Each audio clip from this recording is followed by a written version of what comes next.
Look what's just driving the post, people. Look at that beautiful flag. I'm absolutely buzzing with it. Newcastle marching on Wembley way. I absolutely love it. Hello everybody, welcome back to the channel. I hope you're all well. Today is the preview of that massive Carabao Cup final between Newcastle United and Manchester United tomorrow. Massive game. The biggest game I've ever known in my lifetime, if I'm honest. We've been in some finals before, back in the 90s, 98, 99. We got beat off Arsenal and Man United, I think it was 2-0 off both teams. Funny enough, the last team we played in the cup final was Man United, so can we get the revenge this time, 24 years later or something? It's absolutely madness. And the last time we won a proper domestic cup was 1955. Way back in the days of the Jackie Milburn era. We won 3-1 against Man City and we won the FA Cup. But apart from that, we've been starved of success, starved from glory, starved from cups. And with the Saudi takeover about a year and a half ago, we're already in a cup final. We're miles ahead of schedule. We're fifth in the league. With a game in hand, a chance to get back in the top four when we continue the Premier League after this cup. But all our minds are on this game, this cup game. This is all that matters. I'd rather have a cup than any top four finish. Simple fact, because cups stick. Cups make history, top four doesn't. We're going to always go for top four this season, the next season, the season after that. But to be in the final against Man United, Rashford got a knock the other night and came off 88th minute. He even puts on his Instagram with a bandage sign on. So was that mind games? Is he really injured? Is it a knock? Is it not? Every Newcastle fan may be praying it's an injury for Rashford because it'll give us advantage, since Nick Pope got that horrendous red card after coming out of his box and handling the ball. He was one-on-one with Salah. He handled the ball at the box. Moment of madness. And we went down to 10 men. He missed the final. Absolutely gutted. So it looks like Loris Karius is our number one goalkeeper for this final, because Dubravka's cup tied. Darlow's been loaned out. And it's mad how Karius was our fourth choice goalkeeper, but he's had Champions League experience. He's been in a Champions League final back in 2018 when Liverpool played Real Madrid. They got beat 3-1. He had an absolute howler. But you can't judge keepers or any player on moments like that, because everyone makes mistakes. You know, I watched Tiago Cortez the other night. He was playing and it was Real Madrid, Liverpool at Anfield, and he made a mistake, a bobble off his name. Salah tapped it in. They were 2-0 up and they got beat 5-2. It just goes to prove everyone makes mistakes. Top goal scorers, top players make mistakes. Everyone does. So I'm going to give Karius this chance. Written the stars. Can he come in and put a man of match performance out there and help Newcastle United win their first trophy in donkey's years? And if you look at Loris Karius, I've got some stats here now on my other phone. Most clean sheets from 2017-2018 for the Champions League. Loris Karius is top of that, top of the pops on that. 5 clean sheets. David De Gea 4. We look at the ones. Ter Stegen, the quality goalkeeper as well. 4. Ederson, Alisson 4 and 3. All Black. He's another fantastic world class goalkeeper. 3. So Loris Karius got the top of the group for most clean sheets in the 2017 Champions League season. So you don't be a poor goalkeeper and get that. That's a top reach form.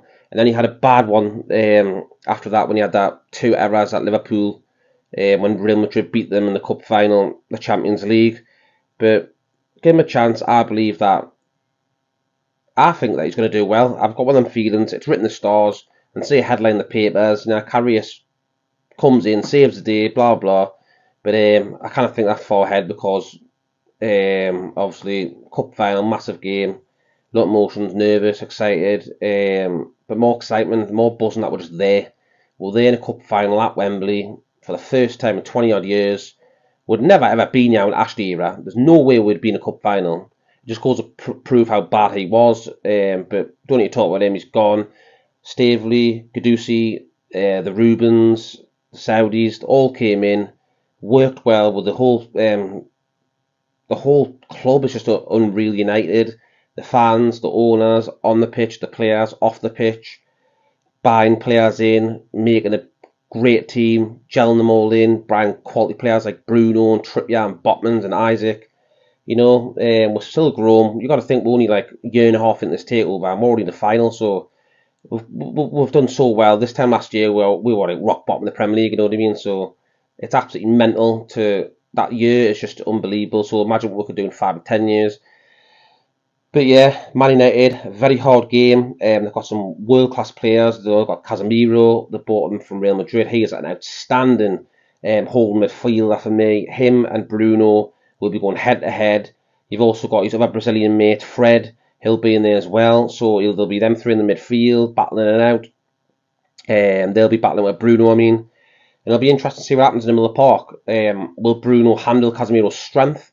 That'll be another one because he is a big stocky man. But I believe in Bruno. He's absolutely class. And he's been brilliant since he came from Lyon. Absolutely outstanding. Our best signing by miles. Yeah, definitely. Him, Nick Pope, Trippier.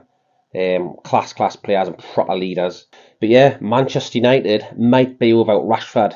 He might be injured for this game. And I hope and pray. I prayed the other day for an injury. Not a massive one though, because I wouldn't wish that on anyone. It wouldn't wish harm. But the fact is that if he gets a little knock, it kind of like levels out the Pope red card, doesn't it? So it gives a bit of even chance because he's on fire. You know, I've got stats here now. He's got 13 goals in 14 games in all competitions in 2023.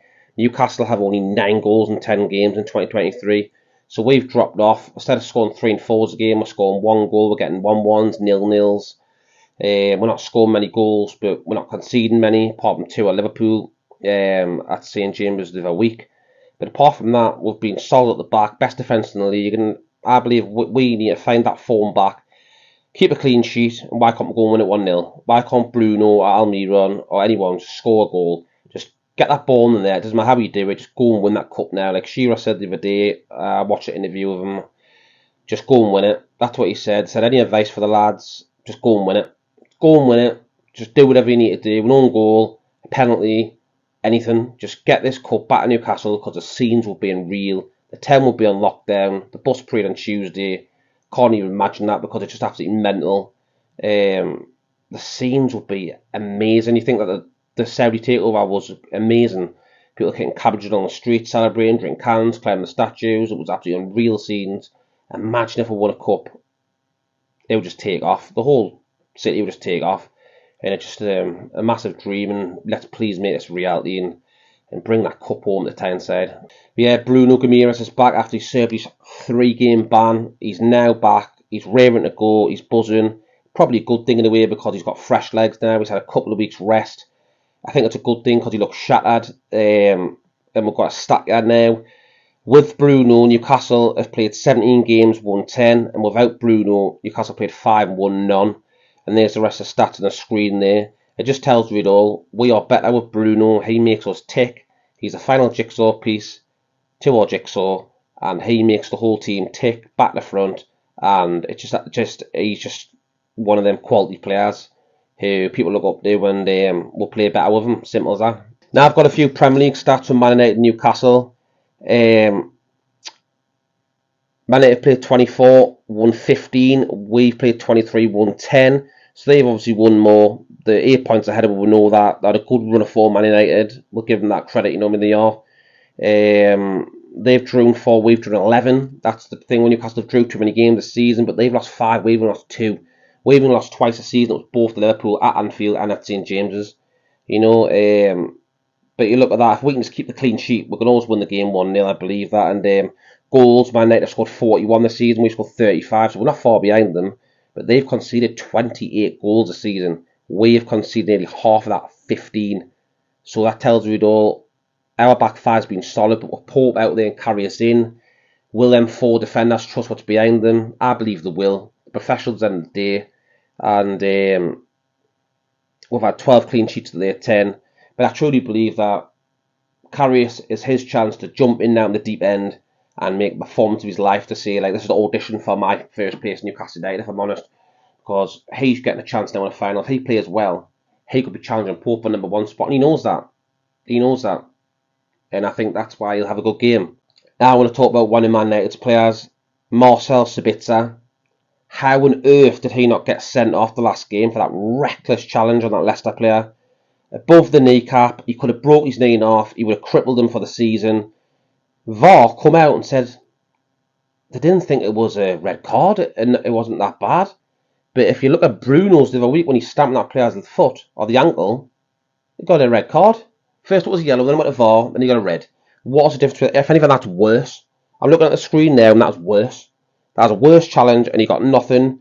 This is what I mean. All the big teams get favoured, the top six, and it does me head in, because that is definitely a red card.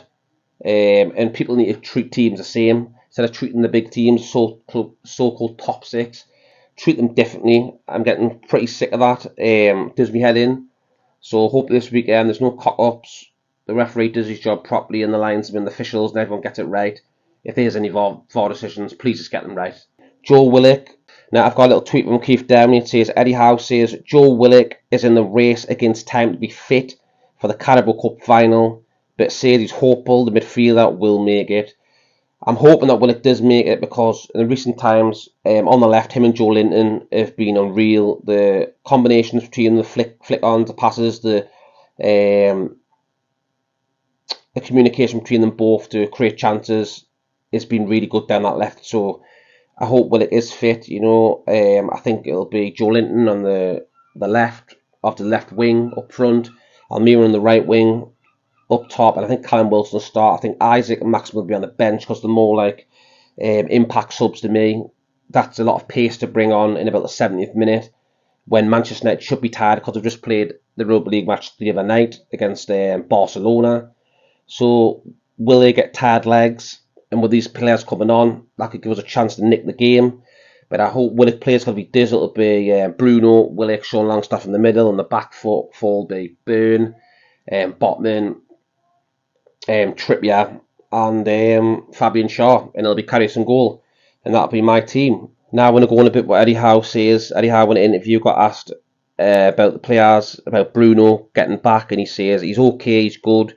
He's been really disappointed to miss out the last few games, and he's felt very frustrated not to help the team, but he's back, and he's in a good place.